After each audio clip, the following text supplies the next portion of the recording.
The Adventures of Huckleberry Finn by Mark Twain. Chapter 11. "Come in," says the woman, and I did. She says, "Take a cheer." I done it. She looked me all over with her little shiny eyes and says, "What might your name be?" "Sarah Williams." "Whereabouts you live? In this neighborhood?" "No, in Hookerville, 7 mile below. I've walked all the way, and I'm all tired out." "Hungry, too, I reckon. I'll find you something." "No'm, I ain't hungry. I was so hungry I had to stop 2 mile below here at a farm, so I ain't hungry no more. It's what make me so late. My mother's down sick, and out of money and everything, and I come to tell my Uncle Abner Moore. He lives at the upper end of the town, she says. I hain't ever been here before. Do you know him?" "No, but I don't know everybody yet. I haven't lived here quite 2 weeks. It's a considerable ways to the upper end of the town. You better stay here all night. Take off your bonnet." "No," I says. "I'll rest a while, I reckon, and go on. I ain't afeard of the dark." She said she wouldn't let me go by myself, but her husband would be in by and by, maybe in an hour and a half, and she'd send him along with me. Then she got to talking about her husband, and about her relations up the river, and her relations down the river, and about how much better off they used to be, and how they didn't know but they'd made a mistake comin' to our town, instead of lettin' well alone, and so on, till I was afeard I had made a mistake comin' to her to find out what was goin' on in the town. But by and by she dropped on to pap and the murder, and then I was pretty willin' to let her clatter right along.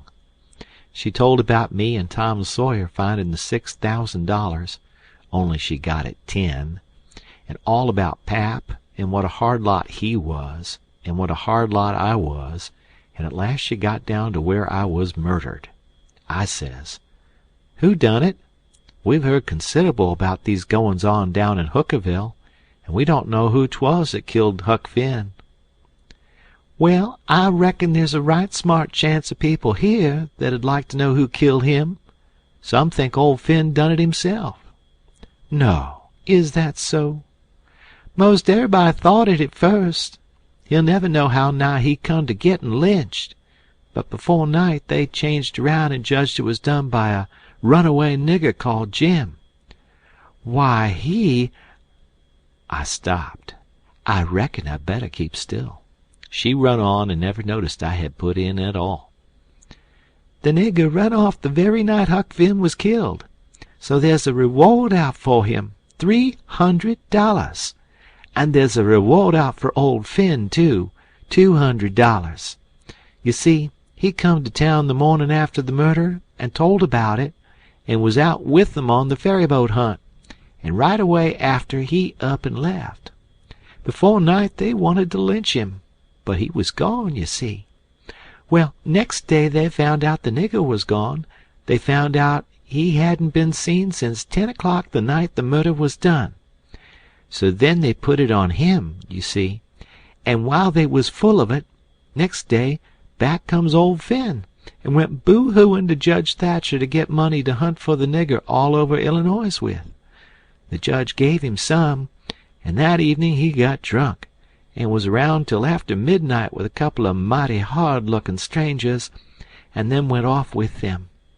Well, he ain't come back since, and they ain't looking for him back till this thing blows over a little, for people thinks now that he killed his boy, and fixed things so folks would think robbers done it, and then he'd get Huck's money without having to bother a long time with a lawsuit.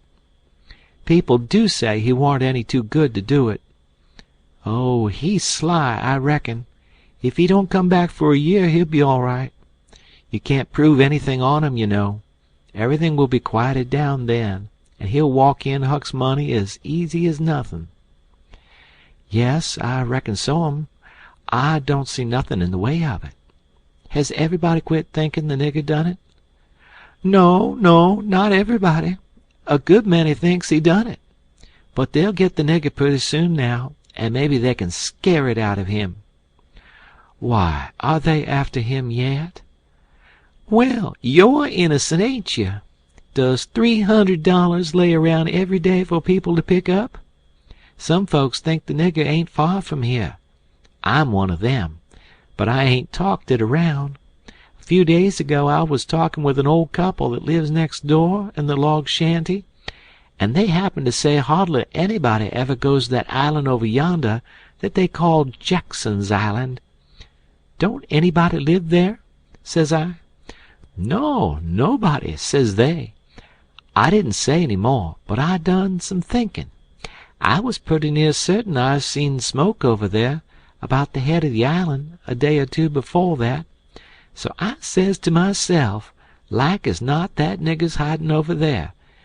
Anyway, says I, it's worth the trouble to give the place a hunt. I ain't seen any smoke since, so I reckon maybe he's gone, if it was him.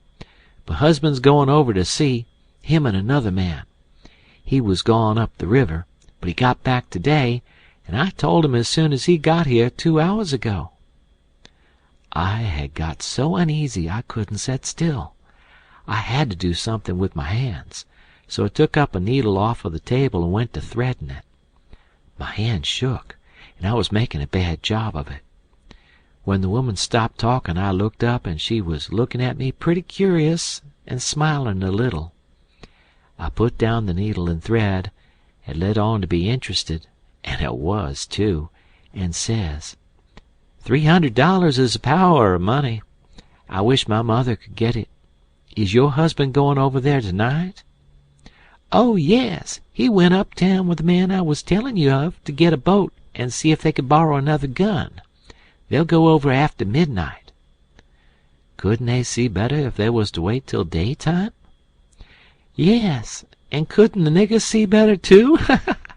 After midnight he'll likely be asleep, and they can slip round through the woods and hunt up his campfire all the better for the dark, if he's got one. I didn't think of that. The woman kept looking at me pretty curious, and I didn't feel a bit comfortable. Pretty soon she says, What did you say your name was, honey? Mary Williams.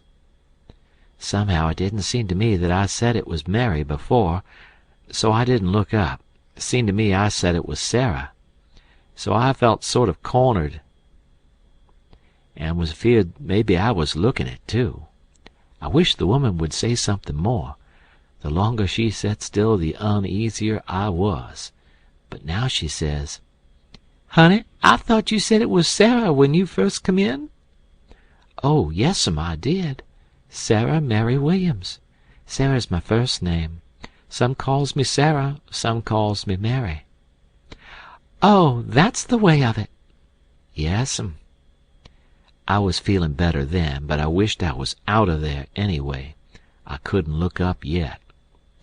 Well, the woman fell to talking about how hard times was, and how poor they had to live, and how the rats was as free as if they owned the place, and so forth and so on, and then I got easy again. She was right about the rats. You'd see one stick his nose out of a hole in the corner every little while. She said she had to have things handy to throw at them when she was alone, or they wouldn't give her no peace. She showed me a bar of lead twisted up into a knot, and said she was a good shot with it generally, but she'd wrenched her arm a day or two ago, and didn't know whether she could throw true now. But she watched for a chance, and directly banged away at a rat. But she missed him wide, and said, Ouch! It hurt her arm so. Then she told me to try for the next one. I wanted to be getting away before the old man got back, but of course I didn't let on. I got the thing, and the first rat that showed his nose I let drive, and if he'd have stayed where he was, he'd have been tolerable sick rat. She said that was first rate, and she reckoned I would hive the next one. She went and got the lump of lead and fetched it back, and brought along a hank of yarn which she wanted me to help her with. I held up my 2 hands, and she put the hank over them, and went on talking about her and her husband's matters, but she broke off to say, Keep your eye on the rats. You better have the lead in your lap handy. So she dropped the lump into my lap just at that moment, and I clapped my legs together on it, and she went on talking. But only about a minute. Then she took off the hank and looked me straight in the face, and very pleasant, and says, "Come now, what's your real name?" What, Mum?" "What's your real name? Is it Bill, or Tom, or Bob, or what is it?" I reckon I shook like a leaf, and I didn't know hardly what to do. But I says, "Please to don't poke fun at a poor girl like me, Mum. If I'm in the way here, I'll—" "No, you won't. Set down and stay where you are. I ain't going to hurt you, and I ain't going to tell on you, nuther. You just tell me your secret, and trust me. I'll keep it, and what's more, I'll help you. So'll my old man if you want him to. You see, you're a runaway 'prentice, that's all. It ain't anything. There ain't no harm in it. You've been treated bad, and you made up your mind to cut. Bless you, child, I wouldn't tell on you. Tell me all about it now, there's a good boy."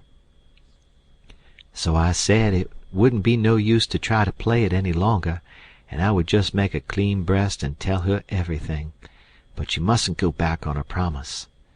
Then I told her my father and mother was dead, and the law had bound me out to a mean old farmer in the country 30 mile back from the river, and he treated me so bad I couldn't stand it no longer.